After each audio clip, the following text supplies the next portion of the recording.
there, guys. As we all know, social media is a constant attack on the senses. There's just so much to consume, so much to communicate, and so much to royally fuck up. That's for sure. In the fast-paced game of getting your opinions out to people that you think give a shit about what anyone but themselves has to say, there can certainly be some, let's just say, hiccups along the way. Yeah, so this year, as long as people continue to make fools of themselves online... They will. Yep, we're gonna try and do a monthly roundup of some of the dumbest and most ridiculous shit that we come across while navigating our way through the ocean of Twitter, the sea of Facebook, and the islands of YouTube. And the forbidden rivers of Yelp. Yeah. The jungles of Pinterest. Yeah, I mean, back to YouTube. We're gonna include YouTube because it's technically a form of social media, believe it or not. You bet it is. Yeah. So anyway, January's been a pretty eventful month so far, so let's just jump right into it. Yeah. You would think that the owner of a multi-billion-dollar news conglomerate would have a little common sense tucked away in his back pocket. But that is unless you're talking about Rupert Murdoch, the CEO of News Corp, which is the company that owns Fox News. Yeah, not exactly known for their sensibility. Anyway, in the wake of the Charlie Hebdo attacks, the man who probably shouldn't even have a Twitter account sent out the following tweet. Maybe most Muslims peaceful, but until they recognize and destroy their growing jihadist cancer, they must be held responsible. And it's worth noting that Rupert Murdoch is not 150 years old, but he uses the spelling of Muslims that's straight out of like British Imperial times. So that's cool. But yeah, basically we assume that he believes that just because you are a certain race or religion, or for that matter, someone who represents any kind of belief regardless of what it is, that you should be held responsible for everyone that shares that with you, regardless of your ability to do anything at all. I think that's fair.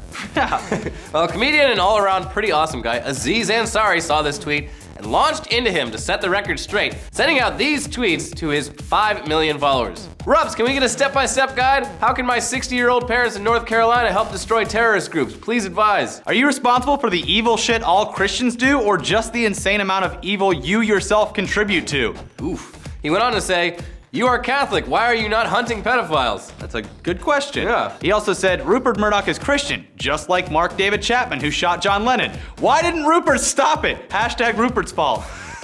He then expressed that he was just fighting ignorance with his post, saying, to be clear, I'm not religious and have nothing against Christians or Muslims, just ignorance like what Rupert Murdoch is spreading. Rupert, possibly shaken by the tweets, then sent this out. Extraordinary scenes in Paris today, but do not forget the heroic sacrifice of Ahmed Merabet, Muslim police officer whose funeral was today. To which Ansari quickly replied, quit backpedaling, you racist piece of shit.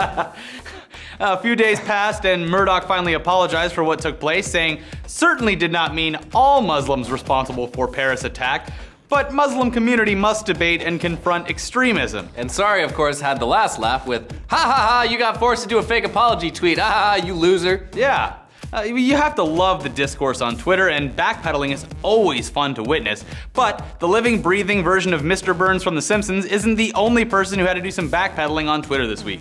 Yeah, even YouTubers can make mistakes. Yes, even YouTubers. Over and over again. This is YouTube, I hate this word, but he's a YouTube star, I guess. Yeah. Shane Dawson, who we had to look up when we saw the story because we weren't that familiar with him. Yeah, he was accidentally racist on Twitter this week, but apparently this isn't the first time he's felt the heat for saying fairly ignorant things when it comes to racial stereotypes. But he has this like ghetto girl character named Shanae that gives fashion tips while using urban slang in what boils down to, it's basically a minstrel show on YouTube. Yeah, there's no other way around it. If that weren't bad enough, in 2012, he invited teenage fans on stage at VidCon for a ghetto pranks contest where they joked about chicken and booty dancing.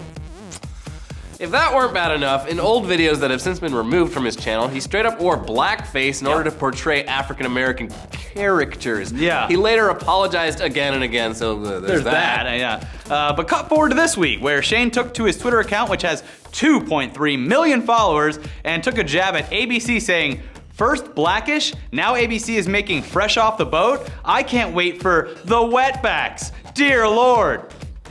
Wait, what does that sound? It's the sound of no one laughing. That's really weird. Well, there's probably children laughing. Yeah. He followed that up with a little backpedaling. No shade to Blackish, I like that show. I'm just saying the network is getting a little too obvious in their let's get all the races plan. Which, holy shit, that sounds a bit like ease up ABC, TV's for white people. Yeah. That's basically what he's saying. Anyway, he hit full backpedal and apology mode shortly after that, saying, I'm done sharing my opinions on here. If you want to hear them, they will be on my podcast. Peace. Which is not an apology at all, by the way. No, listen to my podcast. You got the plug in there. And listen, we do want to say the following. It's not that we're easily offended or anything. There's plenty of stuff out there that we find hilarious that would probably offend a lot of people. It's just, we don't like poor joke writing that leans on like races and stereotypes as a punching bag. It's lazy and it's dumb and try harder. It's also pretty much how every big Vine star got to where they are today. Yeah. Boom! So it has a purpose. Well, let's step away from stuff that makes us look like ultra-liberal douchebags. Oh, God a joke. Damn it! Madonna just wrapped up Nelson Mandela and Martin Luther King in wires to promote her new album. Come on! God! Well, we tried. Okay. No. There was more, and this one wasn't really the company's fault, so we can all laugh at this. So Crayola, the crayon company, has a Facebook account. Why? I don't know. No idea. Maybe for announcing new colors that they've invented. We got a new one finally. We can't be sure, but one thing we do know is that somehow their Facebook account was hacked and was basically turned into a regurgitator for the types of posts you'd see on something like 9gag. Yeah, they're pretty bad. They have posts like types of boobs with little drawings to fit the descriptions. These are the worst kinds of boobs, with arrows letting you know that these are the boobs they're talking about. That's the boobs. Another post, if Disney was for adults, which featured a Disney princess with enlarged breasts doing something, I don't know. Classic. And of course, the surely scientific reasons why girls don't give blowjobs with an image of... I don't know what that is. No idea what that is. Sure, it's hilarious though. Yeah. Crayola pretty much knew immediately what was going on, but were seemingly unable to stop it. They posted on Twitter, "We are aware of the situation on our Facebook page." It's like they're sending more people there. Please don't go look. It was hacked today, and we're making every effort to stop the unauthorized post. Does anyone know how to log in to Facebook? Anyone?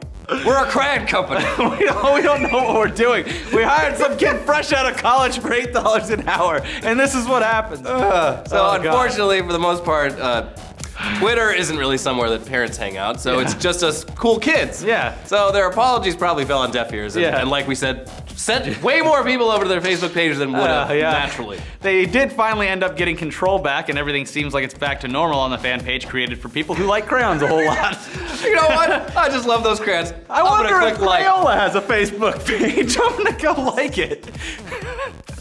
I don't know why that's so funny. It's because I don't use Facebook like I think parents use Facebook. I think you're right. Yeah. So then, of course, there was the epic mayhem that ensued on social platforms when Kanye West released a new song with Paul McCartney, where countless Kanye fans took to their keyboards to either say things like, "Who the fuck is this Paul McCartney guy?" or to thank Kanye for making Paul McCartney famous. Oh, thank you, Jesus. Thank you, Jesus. Felt like with a lot of stuff that happens online, a lot of this came to be merely a casual trolling of Paul McCartney fans. It was made basically to just anger them, which it did very successfully. Yeah. It was on all the blogs. It was everywhere. So bravo. I just want to give a round of applause to the people that made Paul McCartney fans look dumb. Definitely dumb I love kids Paul out McCartney, There's but definitely dumb kids out there who actually believed that in their hearts, so there has to be. And there's also Paul McCartney fans that would think that kids are so stupid that they wouldn't know who a Beatle was. And that's why Paul McCartney and Kanye West making music together is beautiful. It's a beautiful thing. Yeah. Ebony and Ivory all over again. Mm-hmm. This time, he isn't blind.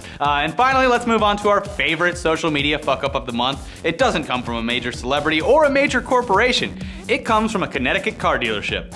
Over in the town of Westport at F&R Auto Sales, a delivery man was dropping off a pizza and hoping for a tip for his services.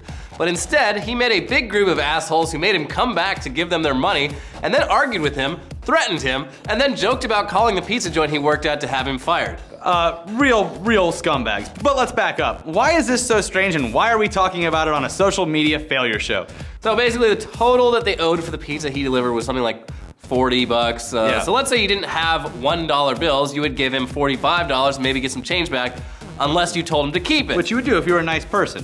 Now we're gonna confuse some of our foreign friends here as we break down what tipping is and so on. So if you give him $3 on a $42 bill, that's pretty shitty.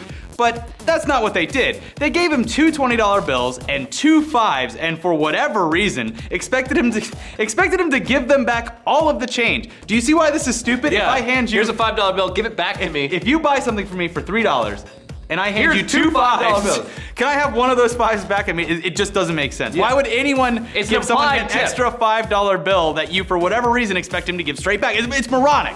So the guy gets $50 total, which would give him about an $8 tip. It's a pretty okay tip. good tip. The standard here in America is about 15 to 20% based on service.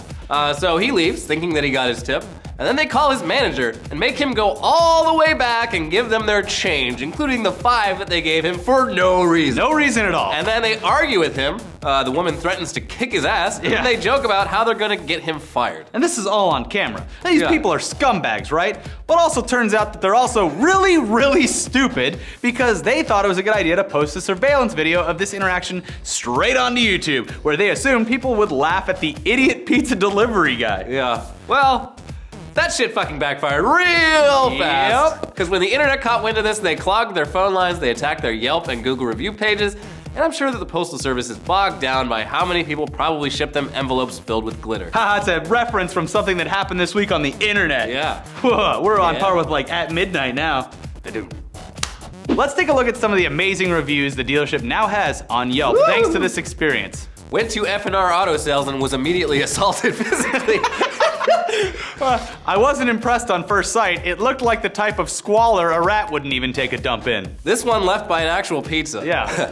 Went to this dealership. I was hot, warm, ready to be eaten until these people opened the box. I saw this fat guy sweating and slobbering. Sweat started to drip down on me and he reached down with his Cheetos-covered fingers and grabbed half of me in one swoop. The next was this ugly girl. She was reaching down to grab a piece of me. I heard her say how much she wanted to kick a guy in the ass. As she lifted me up, there was this bald white guy on the phone screaming about $5. I guess he hasn't been selling a lot of cars lately. The pizza saw it all. Sales manager told me he was a wizard and threatened to cast a spell. And of course, one that simply read, "You guys suck donkey dick. Eat shit and die." Woo!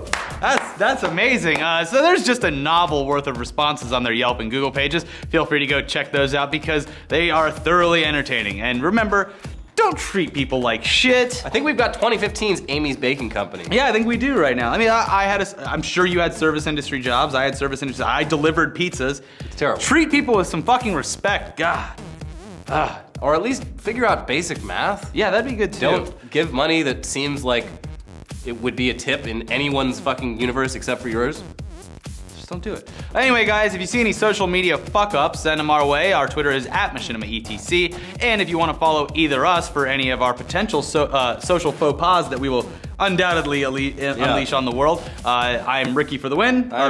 Ricky FTW, I apologize. Ricky, fuck the world. Yes. I'm at @edewberry. So yeah, come hang out with us and try to catch us saying something dumb. It won't take long. So see you guys next week or next month or I don't know, whenever this fucked up shit finds its way to all these platforms. I guess we'll just do another one. Hopefully not long. Yeah, bye.